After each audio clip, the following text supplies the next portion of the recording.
Hey, Gobi Society. Welcome, welcome, welcome.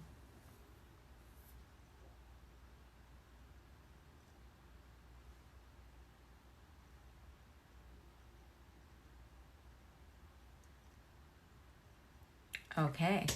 Hey, Gobi Society. Welcome, welcome, welcome. I'm so glad to welcome you all back to our live. And last week we didn't have one. And tonight we're actually going to be talking about something that seems to really resonate. Now, I know that it's something that everybody has on the brain, given the nature of what's been going on in Israel and just what's been going on in the world, and that is conflict. But what's so interesting is that I really have been finding that so many of you, this topic has resonated. I've gotten so much feedback, and so I'm hopeful that tonight we're really going to talk about how we handle conflict in our life, how we handle conflict in our family, in our relationships with our children, how we can empower them on how to handle conflict. It's a funny thing that oftentimes the things that we really teach our children are honestly lessons that we can learn for ourselves. So I do believe that this is something that we can take on for ourselves as well as for our children. So let's get started. Let's understand together.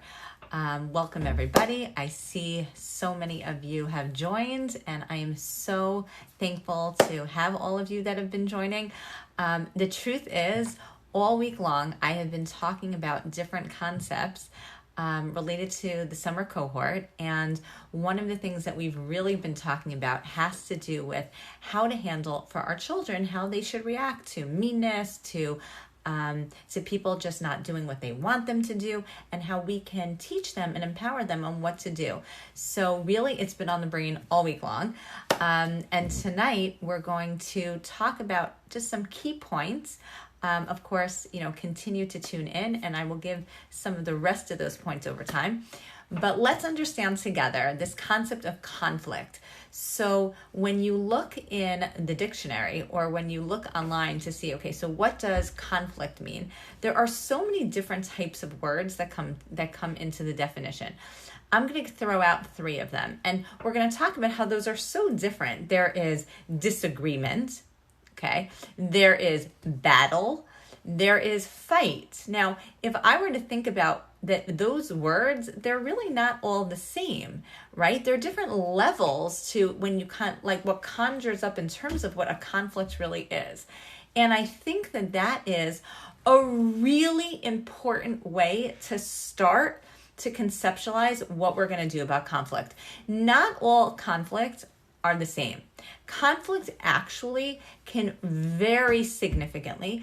And in that way, we really have to start to look at it and empower ourselves and our children to handle conflict in a different way. There are so many different types of conflict. Given the nature of tonight and how long we have, and the feedback that I've been getting from all of you, I'm going to focus tonight on 3 areas. I'm going to focus on sibling rivalry. I'm going to focus on what I call meanness, and I'm going to focus on when you care about the other person. So the first thing to think about when we talk about conflict is we always want to understand who we're in conflict with and what our goal is. Okay, why is that important? Gobi Society, we always start with what is our goal? Why is that important? Why that's important is it's going to then color what we do. It's going to impact on what the next steps are. It's really going to affect what our game plan is, what our game plan is, what our child's game plan is. And so really, let's say the goal is that I want to make my point. I want to get my point out because ultimately I care about this person. I want to be in a relationship with this person. I want my relationship to be a healthy one. And many of you, when I asked you whom you're in conflict with and where this would resonate, many of you said my spouse or my parent or my child. So hopefully when you were saying that, really what you were saying is, I care about that other person. I want the relationship to build, to grow. And so therefore, what we're going to do to handle conflict is going to be very different than another category of what we would do with conflict, which is it's just pure meanness. It's just feeling attacked and not feeling like you want to relate to the other person, but really you want to be away and disengage from the other person, right? So if I'm trying to disengage from them, I'm going to do something completely different than if I want to relate. So really we have to understand and significantly feel like we really have a hold on what is my goal. Now, having a goal, you should just know, doesn't come from that emotional part of your brain. As we have discussed so many times, when you're so highly emotional, that back part, the limbic system, the part that we share with animals, that's the part that's up, and the frontal cortex, the part that gives us our greatest ideas and our thought process, that's shut down. And so if we're going to say, you know what, I want to make a decision about what my goal is, then you need to take a pause and get back to yourself and get calm. Nobody reacts well in the moment of emotionality. So in order for us to be able to say, what's my goal and who am I arguing, who am I in conflict with, you do need to take a pause. And it's not a bad thing. It's actually a great strategy. Now, we're going to understand, and let's just jump into, well, let's say I took a pause, and it's not very hard for me to figure out this person just is attacking me. I'm feeling like the person is being mean, and the meanness is for no reason. And I honestly don't believe that I want to have the type of relationship with this person that is going to, like, I'm not thinking about relationship. I'm thinking I was just attacked. Like, that's not okay.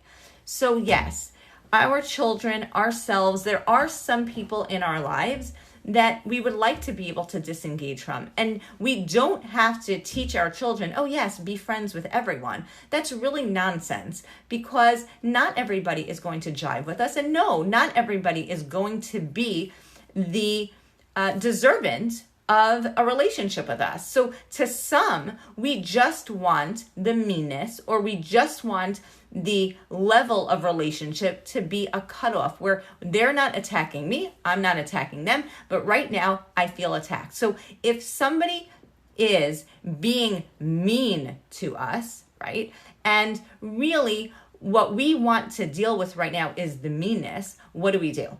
So essentially, there might be many more options, but I conceptualize options into 4 different types. There are, number 1, I could be mean back. I could. There's no reason why I shouldn't. Well, actually, if you think about it, you get into an argument with a bee and you swat the bee, and guess what happens? You get stung. So there is definitely the capability, and I'm not saying that it's not a capability, but number 1 is you could be mean back, for sure. Number 2 is, and we oftentimes tell our children this, we say, just ignore it. Truth be told, ignoring it, I mean, really, if somebody comes and attacks you and you're just supposed to close your eyes and forget about it, that really is unrealistic. I guess for some, if your temperament is such that like really you just let everything go, you could technically just ignore it. But there's a good chance that that's not something that is easy, but that is definitely an option. You can ignore it. The third option, and you can hear from the way that I'm describing the options and presenting them to you, this is more of a realistic one that can actually lead to perhaps good returns. You are going to state how you feel in a very matter-of-fact, concrete, realistic way where you are not being mean, but being definitive, right? I don't like it when you do that. I'd appreciate if you stopped. or that wasn't cool, I didn't find it funny, right? Or, that's not the way that I feel like friends should be treated. I don't like that. Right. So being definitive, not mean, I didn't insult anybody, but I staked my ground. I said how I feel and I meant what I said and I said what I meant. And that is an option. And I can tell you that many children, many of my patients have come back and they said, I tried to do that, but the kid was older than me, or they laughed in my face, or they didn't agree with what I was saying, and so they pushed me aside. Oh, he was so much bigger. How could I stake my ground? Like, how does that work? And the truth is this is not a one-size-fits-all opportunity for everyone. But if you're able to communicate and get it out, that's wonderful. But let's say the person is significantly older, bigger, more than you are. What are you supposed to do with that? And the answer to that is you staking your ground, you saying how you feel and being definitive could be to the person, but it also could be to somebody that you trust and telling them, I really didn't like when they were doing it. I really didn't appreciate it. It wasn't something that I found funny. I didn't really like it. And I would really appreciate if you took care of it or if you handled it. About a week ago, one of my patients, who's a high school patient, experienced a level of bigotry, honestly, in the classroom. One of the kids in his class decided that it would be appropriate to take on the Israeli flag. He made a symbol, a sign, I'm not going to go into details, that was derogatory, and laughed. And my patient was very, very insulted and said something. And then kind of after he said something, nothing happened. And so he then had to go and tell Rebbe, and then Rebbe kind of took care of it and addressed it. And we spoke about how it felt good on one level to be able to say how he felt. Like, I don't like it. I don't find that funny. I'm actually quite insulted that you would say something like that. But it didn't get anywhere. It didn't go anywhere. And then so when he took it up to the next level of staking his ground and telling the Rebbe of what had happened, his teacher, and then his teacher took care of it, it was another fundamental way to communicate, to get out and to address what he felt was this mean, aggressive type of behavior, knowing fully well that no, he couldn't. It wasn't something that he was going to be able to handle by himself because he tried. And so being able to state how you feel and communicate effectively what you don't like, not in a mean way, but in a definitive way, allows for just communication just to get it out, which is a very powerful feeling by itself. And then B, honestly, it doesn't always go, that doesn't always solve the problem. And the truth is, not all of these suggestions are going to solve the problem. We know, politically that everyone can have great ideas, and some of those ideas can be implemented. It doesn't mean that it's necessarily going to be the end and the answer. But that is a third way, and a way that we can empower, because at least it feels like we're doing something, and we're doing something that feels okay. The fourth is not ignoring, but it's kind of like a derivative almost, which is you get to decide the size of the problem, and you get to decide when and where you want to use this information. It's kind of like you can make it as small, the situation as small as you want in the moment, kind of stick it in your pocket and know that you have this situation that you can then use to your heart's desire whenever you feel like you have to. You don't have to ignore it. You just have to make it small so that you can move on in the moment, and then take it and make it as big as you want later. You can blow it up when you get home. Oh my goodness, can you believe what had happened? I just want to tell you what happened. You can save it. And that one day when that person is running for president, you can kind of pull it out there and be like, haha, look what I've got on you.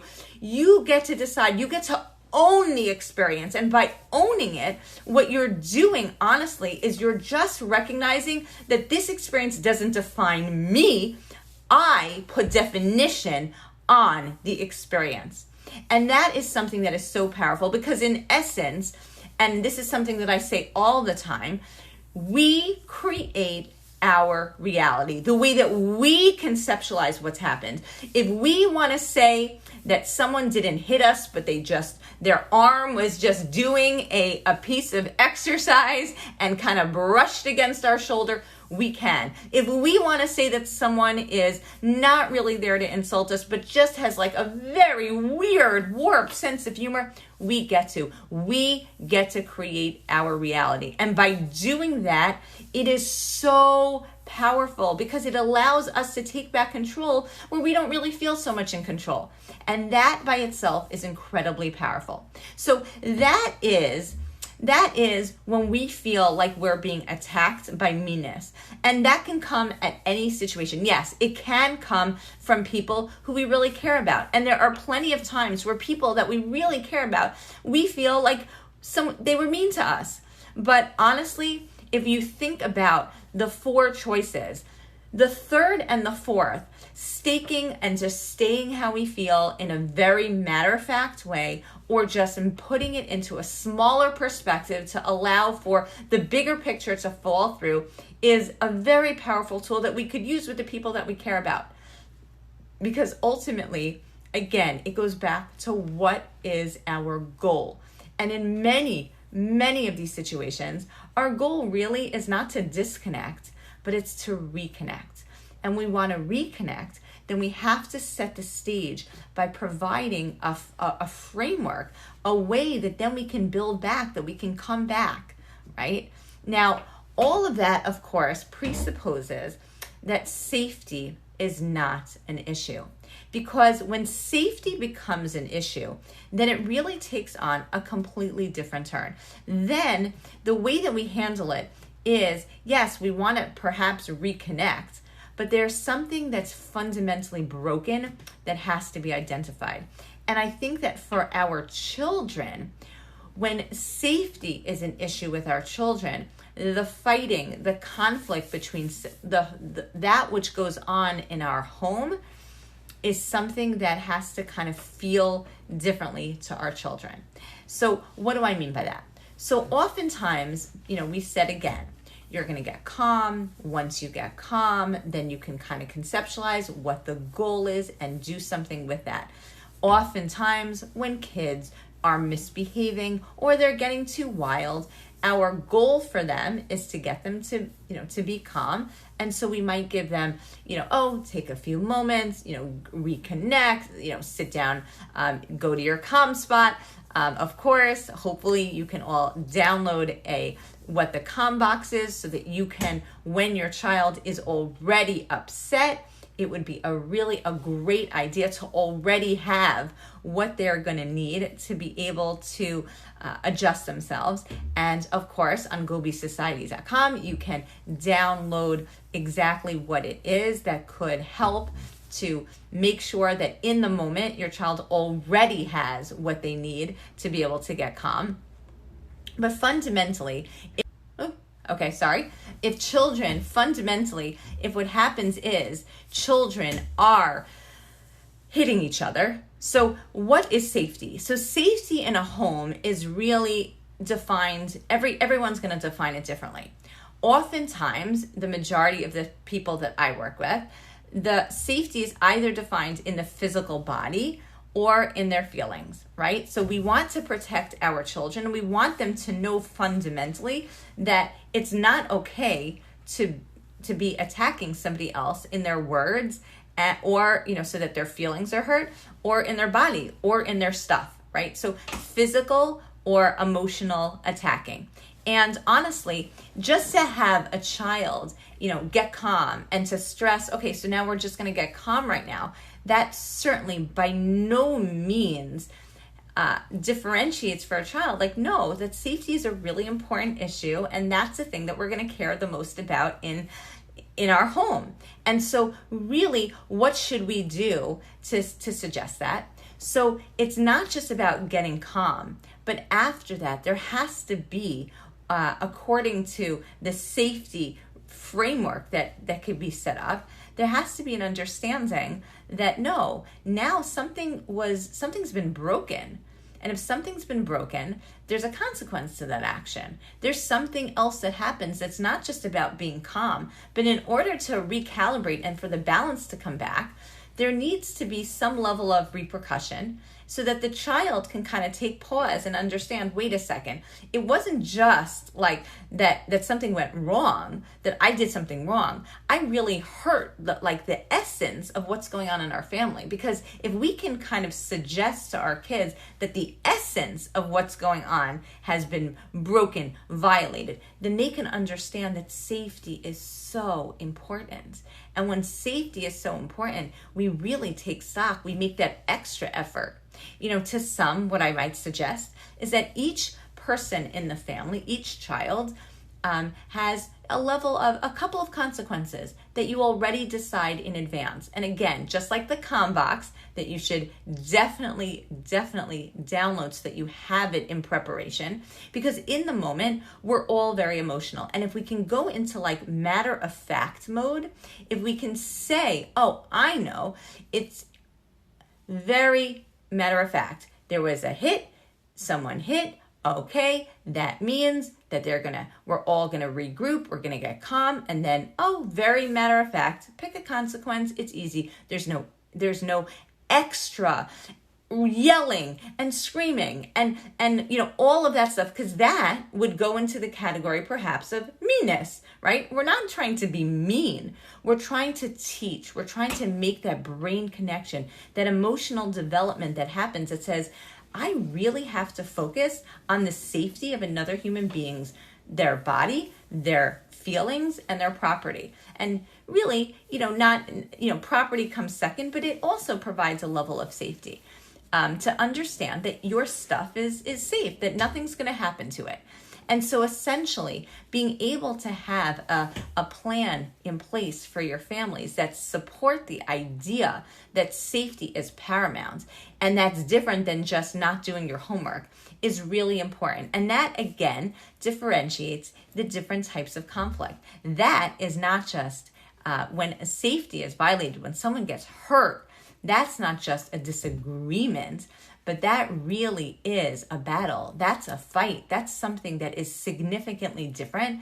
And if it's significantly different, it has to be treated as such. Every time that we treat something as big and we call it something and we define it and we make a difference in our daily routine about it, we're suggesting to our kids that it's important, and we're sending them a message that this is where you should put value. This is where you should take stock. And in doing that, what you do is you really make them believe that safety is an enormous issue. And we know for ourselves, there are different times in our lives, in politically what's happening, where, okay, there could be a difference of opinion for sure. But it really takes on a very different level when we can't be, let's say, walking in the street without feeling like our safety could be violated. And when we hear of stories and understand like the nature of a certain level, then the conflict is now being defined in a very different way. And as such, it takes on a different level of response, reactivity, and understanding about the degree to which we're defining the word conflict.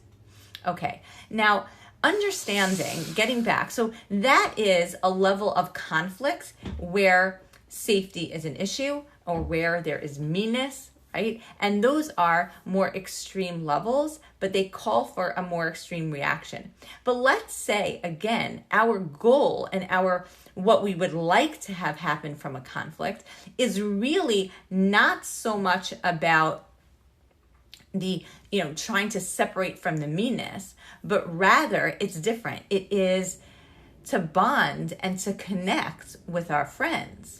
Oftentimes, it's the people that we truly care about, that we don't want anything to happen to. Those are the people that we're in conflict with. Like I had said before, when I asked the question, Go Be Society, your response was, my spouse, my parents, again my spouse, again my spouse. There are a lot of my spouses. So the question becomes, so what do we do? So I like to think about it in terms of C's, the letter C, okay? And what do I mean by that? So first, as I had mentioned, you want to get calm. There is no way that if you have the value that you want to be able to communicate, really communicate with the other person, that you should just do it on the fly, because that doesn't give respect to your own brain power, and it certainly doesn't give respect to the enormity of the situation. So first you want to get calm, okay? Then you want to be able to communicate. What do I mean by that, right? So communication takes on a lot of different forms. If you're going to already go in with your guns blazes, okay, so I'm gonna let it communicate, I'm gonna state how I feel, I'm just say how I feel, and I'm just gonna let it all out, then we're violating one of the important principles of what I call the rule of people. The rule of people is when you communicate, you start in the positive. I am not, in marketing, but I imagine that those of you who are watching who have the background to marketing know fully well that it is not a way to frame what you want to do if you are not going to start in the positive. And so if you are going to communicate your needs without saying something like, I really appreciate that you're listening, or I really want this to work, or I know that, that you have some good ideas, but I want to share mine, or hi, we're friends, or just even for a kid, a smile, right? So, or even in the invitation about it, can we talk please, with a heart, with an emoji, or for a boy, I just want to let you know, and then just, something very important is on my mind, something that allows for a person, a child, an adult to really understand that we're setting it up in the positive. And by doing that, number one, we set a tone, which I think is really important. When your tone, and you know this, when you're trying to tell your kid something and you're screaming like, come downstairs now. So that sets a tone that then you have to contend with. And that's not one that tensions are down, right? You want to be able to set the tone that your child, that yourself, that your spouse, that your friend is feeling very calm. And so having that, I'm really glad that we could talk about this. This is really important to me, and I'm really glad that you have the time. Anything like that really is step number one. And then it is, as I had mentioned, appropriate to be able to communicate how you feel. Not, you did this wrong, you did no, but how you feel. No one can negate how you feel. They might not agree with the way that you connected the dots, but you can feel however you want to feel, and that's okay. And that's actually really healthy. It really made me upset when, okay, or that, I felt really hurt by, or, I feel like that really, that wasn't supposed to happen. Anything that you could do that owns, I feel, it's in my mind, my opinion, my feeling, that's really helpful. Communication is helpful, but the communication has to be one that the person can hear. And the person can only really hear it when it's framed in a way that they can handle. Okay. Now, allowing them to communicate too is really important. If you just say how you feel and don't allow for response, feedback, anything, then really what you're doing is you're saying, I don't really care about your opinion, and that is not going to be helpful in terms of your goal. There's just no way. So, of course, say how you feel, but then allow for the floor to be open so that the other person can communicate as well. Even if you are 100% sure that you are wrong, or 100% sure that you are right. Who cares? The goal is communication is the cornerstone of all relationships. So if you want to move away from conflict, you have to at least allow them to come to the table and to say how they feel. After that, it's showing that you care or compromise. Honestly, if you would like to be able to compromise, that's great. If there's a way, again, it goes back to what your goal is. It's so interesting. Just today, a patient of mine was telling me that they were really, really upset with their child because they assumed that their child was going to do a certain amount of work to study for an exam, and that they were going to test them afterwards. And they allowed them the freedom to spend the whole, couple of hours, in their room doing whatever, only to find out, unfortunately, that no, that she did not do any of the work that she said she was going to do. And so at that point, again, there were two options. So without thinking, without pause, what did she do? She did not think, she did not communicate. All she did was she started to yell at this child. And so she was yelling and yelling and yelling. Okay.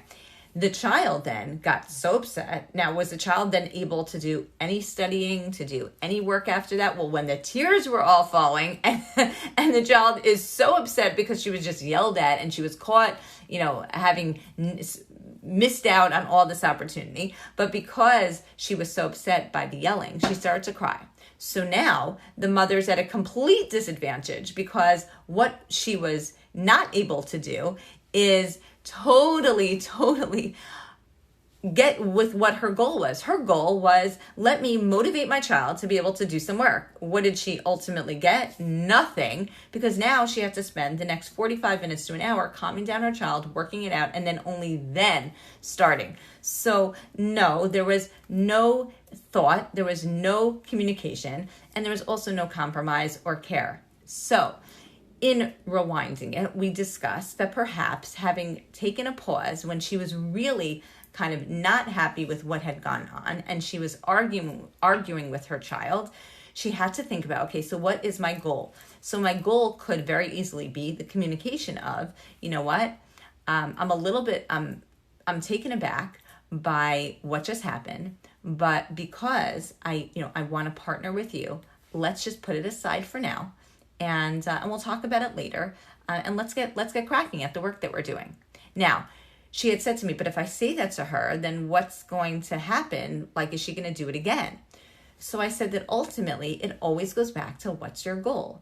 Is your goal to be able to teach her when she's calm and when you're calm about what the protocol is for studying? Well, that could happen after you guys study for the exam. That can even happen the next day when there is no exam on the table, right? If your goal is to communicate with her, and she did find out later that the child was in the room, like helping out some friend with some problem, and she had been trying so hard with this friend for a long time to be her friend, and then this was working out. And so ultimately she was doing a different goal. And when she made the decision, she knew exactly what she was doing. She wasn't just being tardy about it, but she was actually being able to reach a more important social goal. So honestly, that was something that the child took seriously, and that was worth it. And it was only through compromise and care where the mother was able to say, okay, so do I care about what my ultimate goal is? Do I care about the person that I'm in the conflict with?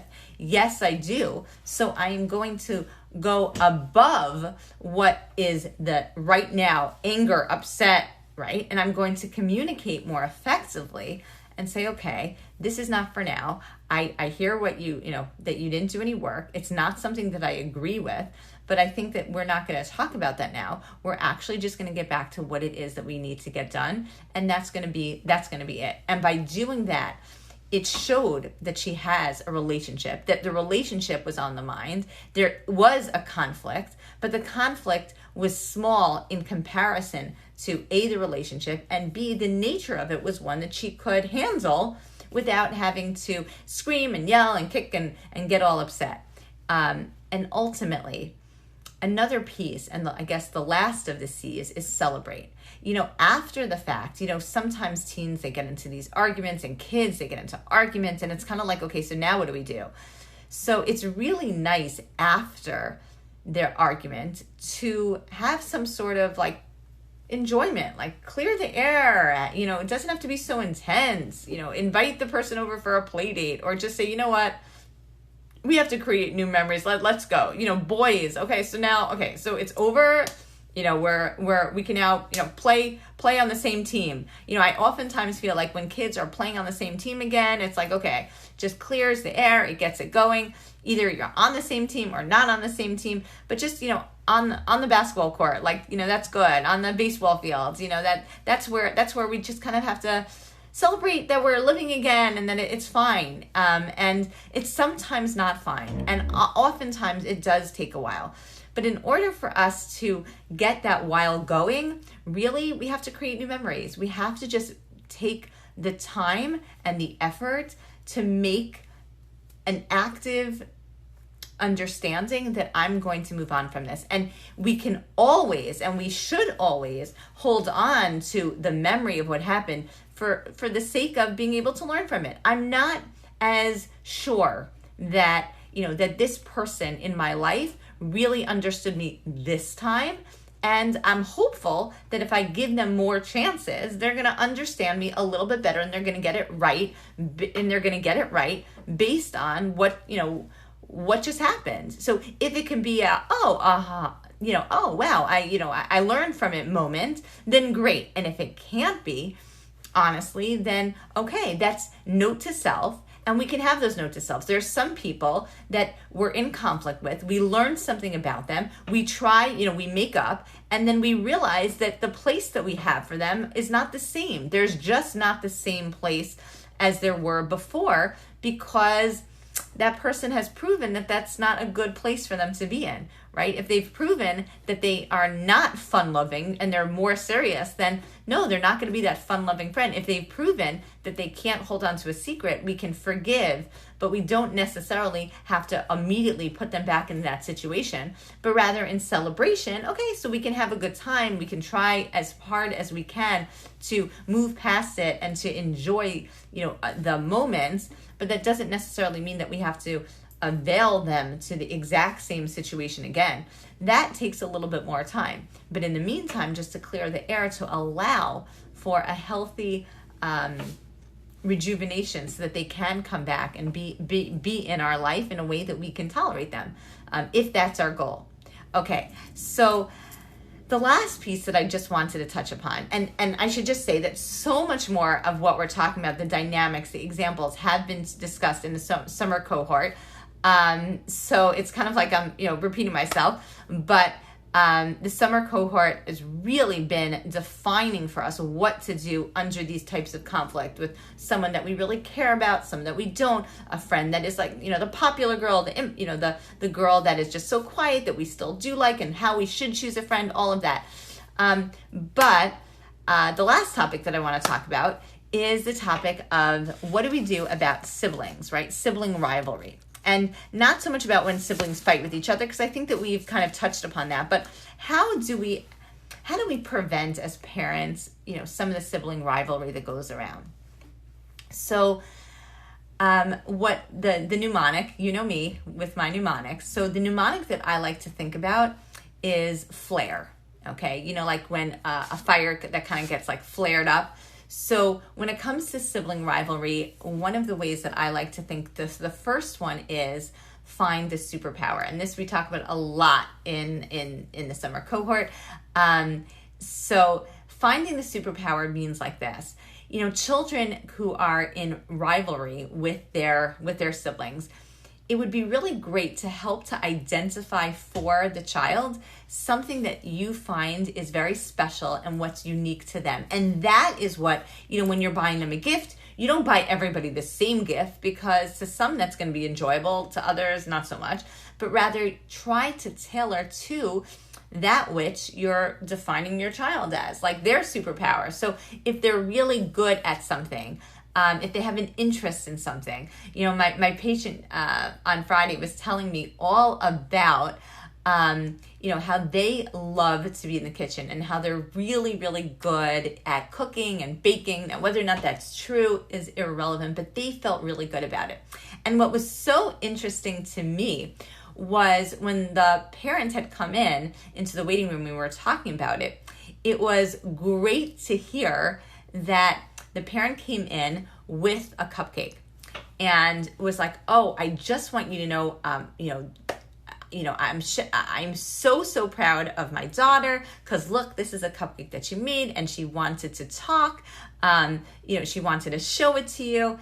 And it was like, wow, the patient felt so good, and this is something that we use every weekend and it's just so amazing. And it wasn't like, it was really tailored and unique to her identification as being really good in the kitchen. Now you might say that I don't know what my child, well, take a look and think about it. And it could be something creatively made up. Your child could be the one that is the loyal person in the family, the artistic person in the family, the musical person in the family, the funny, the energized, the smart, whatever it might be. It's so, the cleaning, yes, the cleaning person in the family, that's also fine, whether or not they do a good job cleaning up or not. But there's the neat one. There's, there are so many different types, and it's really important for the process to really identify what it is that your child is good at, and for that to be what gets reinforced.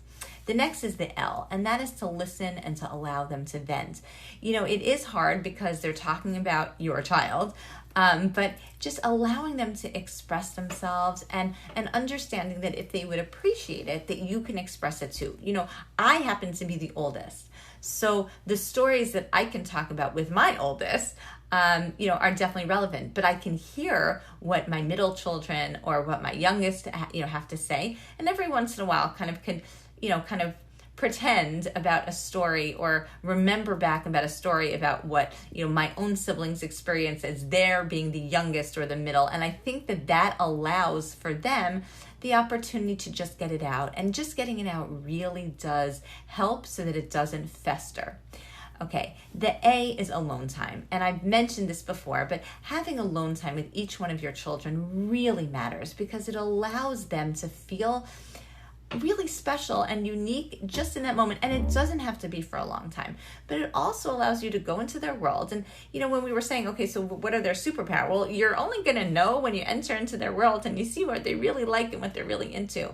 And we're all so busy. So just giving just a little bit more time, just, individually, once a week. It doesn't have to be every day. Once a week, twice a week, you doing it once, your husband doing once, your husband doing once, you doing it, all of those things just allow for a child to feel like, oh, you just came into my world. And if that's the case, I am filled up more. And so the sibling rivalry should hopefully diminish, because when you're feeling really good and so filled up, you're not really looking or needing to look at what's going on around you. You're pretty happy with what you have.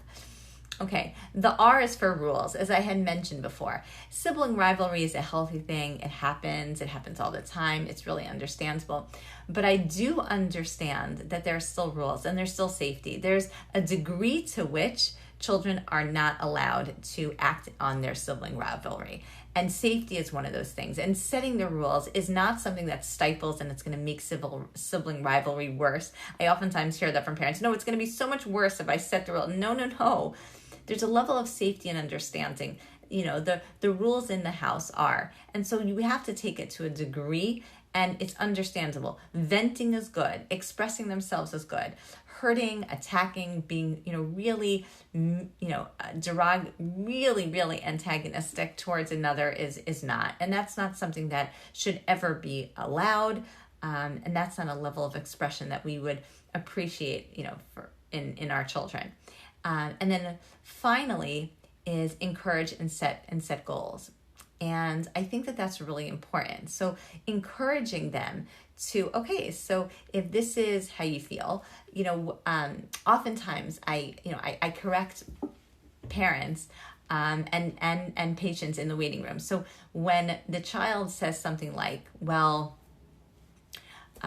Johnny had that, so I want it too. Right? So the way that we flip that is not Johnny has it and I want it to, but rather, is there a question there, right? Encouraging them to ask the question.